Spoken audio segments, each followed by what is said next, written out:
Is ChatGPT dumbing us down as a collective? Last week's episode walked you through how ChatGPT is getting the human design of many people wrong. I was even on a call the other day with my mastermind group, and one of the participants thought, well, I'll just run it through just to see. She knew her human design, but she ran her birth information through 3 times in a row, and 3 times got the wrong answer. And we've all had these happenings where we put something through ChatGPT and we get an answer and we think, what the actual F is that? That's craziness. But how many times don't we catch the craziness of ChatGPT? I'm Vickie Dickson, and I am a copywriter, a human design specialist, and a lifelong entrepreneur. In this episode, we're veering a little bit away from human design because I'm introducing you to a summer series. And this summer series is going to focus on the use of AI according to the entrepreneurs who are actually in the trenches using it wisely, or using it for different things that you may be thinking of using it for. Over the course of July, we are going to be running 3 episodes a week. And in each episode, I am going to speak with a different expert. These experts range from voice actors to spiritual entrepreneurs, to a womb healer, to someone who trained AI in her corporate job, to someone who has been asked to test ChatGPT as far as higher consciousness, to the #1 voice coach, I believe, on the planet, and many more in between. Today, I'm going to introduce you to why I am airing this series and walk you through my own concerns and my own use of ChatGPT. I'm going to pop my speak pipe in the link in the show notes for you so that you can send me a voice memo. I would love to hear from you. Are you using ChatGPT? How are you using ChatGPT? What are you worried about? I want to know all the things. So like I said, this episode came about because of this human design situation that someone had. And I'm going to be honest with you, I have been very leery of using ChatGPT and AI. Maybe it's to the point of paranoia even, certainly compared with some other people in my sphere of influence who use AI for so many more things than I do. My rule of thumb has been that I will put my free content through ChatGPT, things like podcast episodes to create show notes, things like that, but I won't put my paid work through. When I attended PodFest in 2025, the beginning of 2025, there was an entire track on AI and how people are using it. And some of it was fascinating and made me think, oh my gosh, the time saving that would be.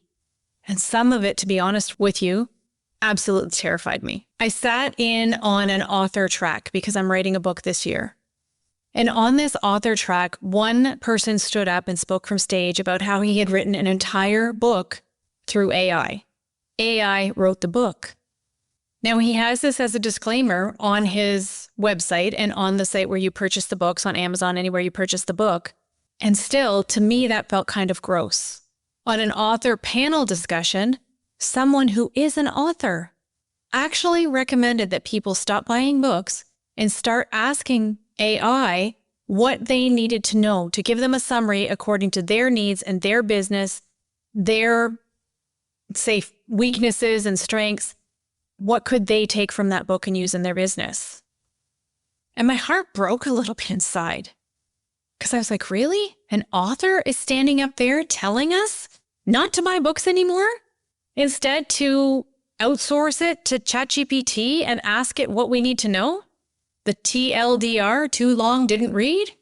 I don't know. And you know what? This episode is one of those episodes that may go down in history and have me sounding like the village idiot. And I'm okay with that because I think that as entrepreneurs, we really are ready for these conversations. That's why I'm bringing you this series.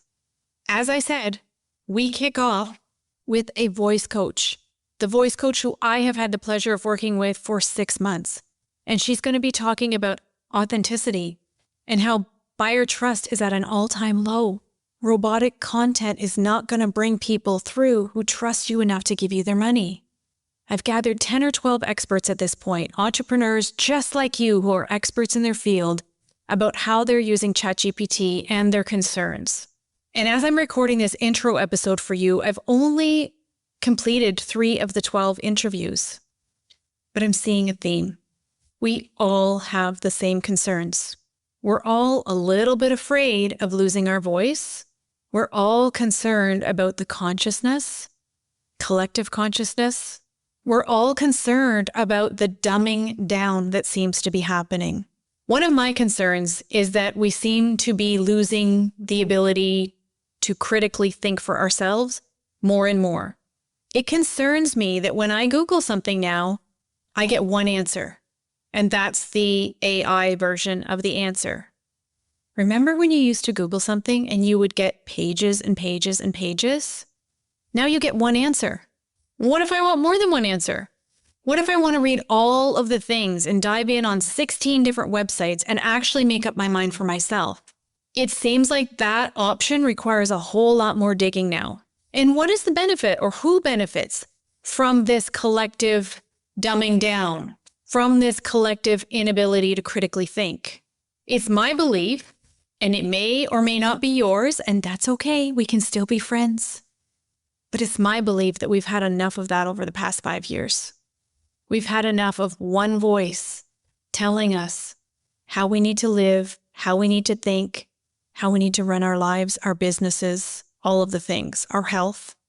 And that concerns me. It concerns me that we are buying into this entity, or whatever it is, to give us one answer on things. I also think it dumbs us down. In my signature course, Content by Design, I work with uncovering the conditioning, the layers and layers of conditioning on your voice. Anyone can fill up the ethers with content. Anyone is filling up the ethers with content. But is it content that actually says something? There are a few people who come into Content by Design and all they've been doing is calling it in with ChatGPT written posts. I can always tell when I see a ChatGPT written post or an AI written post. Can you tell? They say that the best way to use AI is to put your inputs in first, have AI zhuzh it up and send it back to you, and then you finalize it as well. We lose less of ourselves when we use this kind of a process as we use AI. And there is another episode on this podcast about how to use AI without losing your voice. I'm going to pop that in the show notes for you because it is a human design-based episode. It walks you through how to use AI according to your human design. For projectors, one of the very best uses of AI is to have it recognize you, to put your work through and have it recognize you. Generator types, manifesting generators and generators, for us, it's awesome to have something to respond to. And I go through the other types on this episode, on that episode that I'm going to link in the show notes for you as well. But I think just using it to pop out content for no reason at all that really says nothing other than, hey, buy my services. Hey, I've got this program. Hey, I've got this course. That dog just isn't going to hunt anymore. Not now. Not when there's so much noise online. The way that we cut through that noise is to use our own voices. And yes, we can use AI to zhuzh things up, to check our grammar, to ask for other perspectives, to ask it to work with us, to have a conversation. A lot of verbal processors use ChatGPT to have a conversation so that they can actually flush out what they think. But that is key. What do you think? What do you think? For the love of God, please think when you're using AI. I'm going to run you through a few little stats, not scary stats, but a few little stats. MIT just did brain scans of ChatGPT users. I don't know how many ChatGPT users because the study didn't say that. When it was studying these brains, it said that 83% of people couldn't quote a single sentence from the content that they had written minutes earlier. And I can believe it because I know when I am doing my show notes with ChatGPT, I almost said my show notes with human design. When I'm doing my show notes with ChatGPT, there are lots of times where I have to force myself to read it because sometimes it pulls out things that aren't even from that episode. And if I didn't read it, those show notes would just go in. It's just like I'm just calling it in. I have to make myself read it and go, wait a minute, did I really talk about that on that episode? It really takes you being cognitively awake as you're using AI. So 83% couldn't quote a single sentence that they had just written. That's crazy. When they compared it with people who did not use AI, who used their brain only, they could easily grab a sentence that they had written, which makes sense. There's a 47% drop in neural engagement when we use AI. That is some scary shit. They're calling it cognitive atrophy, which is a muscle that's not being used, so it wastes away. Your brain on AI. Holy cow. Now, according to this MIT article, they say that ChatGPT or AI, whatever you use, makes tasks 60% faster. Now, I don't know about you, but my ChatGPT is a lot more than 60% faster. It can whip me up show notes in under a minute from an episode. If I were to do that on my own, it would probably take me about 30 to 40 minutes, and I'm pretty fast at doing things, but I would not whip them up in under a minute. So I know the math on that, but that to me is a lot faster than 60% faster. And in this series of episodes that you're going to be listening to over this summer, I hope, you're going to hear from entrepreneurs who are using AI in so many innovative ways. You're going to hear from one of the participants that I spoke with, and she even puts her notes from conferences, just the pictures of the notes, through her ChatGPT, and it gives her a framework for what was said. Like I said, I've only at this time completed a few of these interviews, so I'm excited to hear how others are using ChatGPT differently than I am. Certainly more effectively than I am, perhaps. And I hope that you will get the same kind of juice out of this series, where you'll be able to take all of these suggestions and see what will work for you in your business. I know that you're going to hear from people who are using it in all kinds of ways that would change the trajectory of your business.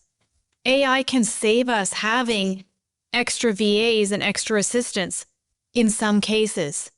Look at the video editing that we can do with AI. Look at how fast we can crank things out. And each of these entrepreneurs is going to walk you through specific concerns that they have around it.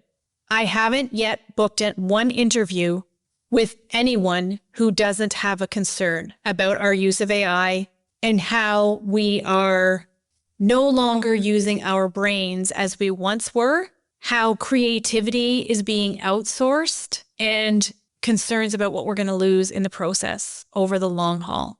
So I'm excited to dive in with you on this series.